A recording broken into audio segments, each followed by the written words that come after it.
আসসালামু আলাইকুম। সবাই আশা করি ভালো আছেন। আজকে একটা খুব গুরুত্বপূর্ণ বিষয় নিয়ে কথা বলবো, সেটা হচ্ছে ইন্ট্রানাজাল কর্টিকোস্টেরয়েড।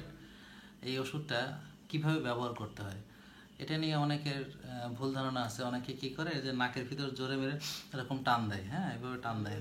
তো এটা করা যাবে না।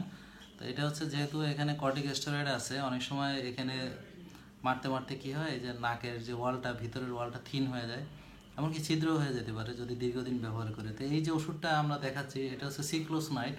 এটার সুবিধা আছে, এটা অ্যাক্টিভ ফর্মে থাকে না। এটা যখন অ্যাবজর্পশন হওয়ার পরে এটা অ্যাক্টিভ হয়। তো এটা আমাদের প্রতিদিন সকালে 1 চাপ করে 2 নাকে আমরা ব্যবহার করতে বলি।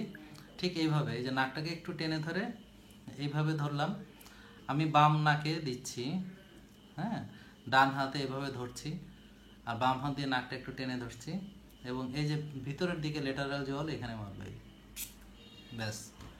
আবার যখন এই ডান নাকে দিব, ডান হাত দিয়ে ধরে এখানে আমরা বাম হাত দিয়ে ওষুধটা ধরতেছি, এই, ব্যাস। এরপর নাক টানাও যাবে না, ঝাড়াও যাবে না। কি করব, একটা টিস্যু দিয়ে জাস্ট এই যে, যদি কিছু নিচের দিকে নেমে আসে ওষুধ, হ্যাঁ, তখন জাস্ট এরকম 2-3 মিনিট মোটামুটি আমরা নাক টানবো না, ঝাড়বো না। নাক টানলে কি হয়, ওষুধটা ভিতর দিয়ে আবার পিছনে দেখে মুখের ভিতরে চলে আসে, এবং অনেকে এদিকে জ্বলে, হ্যাঁ, কিছু মাথার দিকে চলে যায়। এটার দরকার নেই, এটা জাস্ট অ্যাবজর্পশন হবে।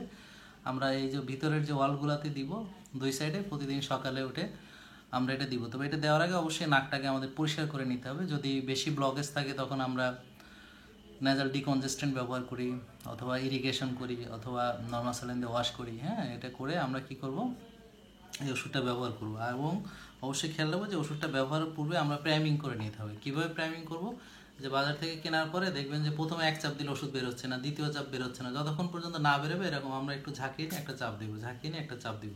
যখন ওষুধটা ঠিকভাবে বেরোবে তখন আমরা এটা ব্যবহার করব।